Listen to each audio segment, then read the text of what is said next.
Um, Hello, I'm Owen Gertz. I'm making a little documentary to explain how I made the film that I made last year, Fahrenheit 451.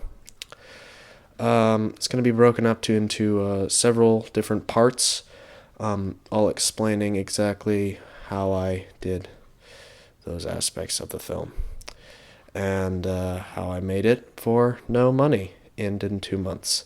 So I hope you enjoy.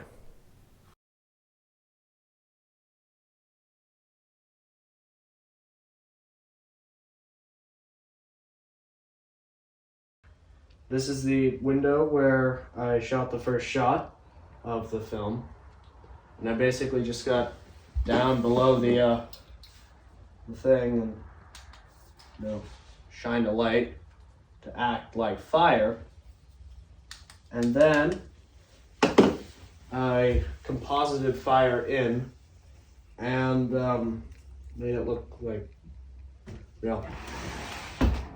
Okay, so this next part is about the visual effects and how I did that. So, yeah. The visual effects in this movie are complex but also easy. Basically, what I did was I took fire that would already been pre-shot on a black screen, keyed out the black, then composited it into the shot. It's basically a series of masks, and then you have to make it look like it's in the shot, so it's matching the colors and the light level, and then you got to make it bloom in the same way, the light that is, and but it's fairly simple visual effects.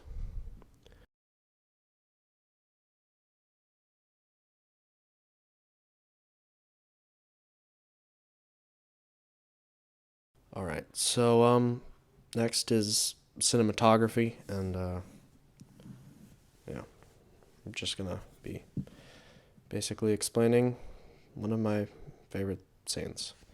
So let's do that. So the cinematography is kind of an interesting thing. I shot half of the movie in black and white just because I like the way black and white looks. Black and white has an interesting tone and texture to it, and it sort of removes a person from reality because it doesn't represent our world the way we see it. I was very inspired by the French New Wave style of filmmaking, and so when I switched to color, I color graded it to be sort of that muted tone you find in old French films.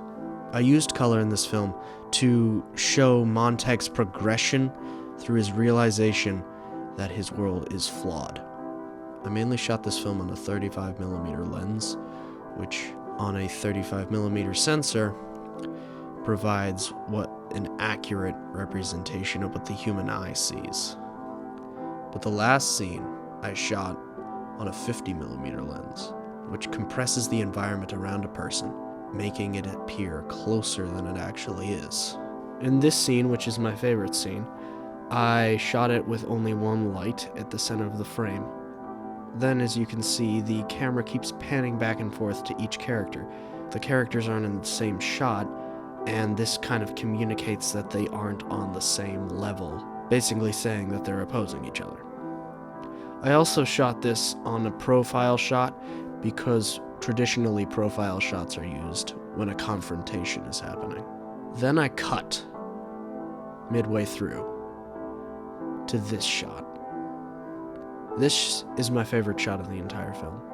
We've got two separate planes here. Montag, whose face is half cut off, showing that he doesn't really know what's happening, and then Beatty, whose face isn't shown, but he is on the phone and he's behind Montag, and he's the one in control. I also cut to the chessboard, which is a visual metaphor of Montag's situation. Montag is cornered on the chessboard, and he's cornered in this scene.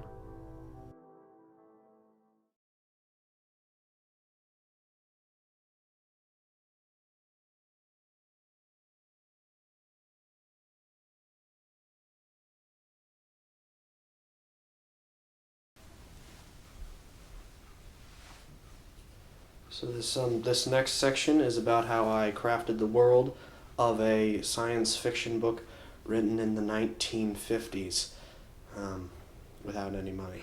So there you go. I took a little bit of inspiration from the film Her, because that film is set in not too distant future, and science fiction, but it's relatively normal looking. It barely has any shots that look super science fiction-y.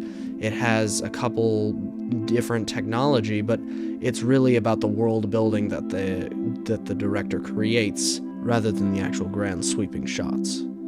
This film I kept very closed and off to the ground.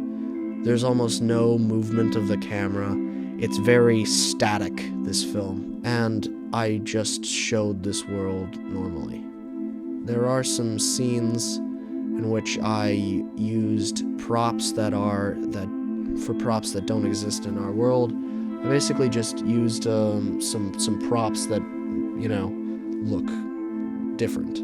So for the hound, I used some metal bits that I found just lying around. The head is actually 5 centimeters long, and it's just composited in such a way to make it look bigger than it is. And then for other materials, I used several different things like game pieces. And then for the flamethrower, I just used a garden hose.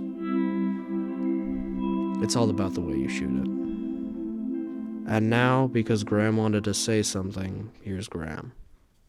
So I'm Graham Gertz, and I play Faber. You can actually see the resemblance. And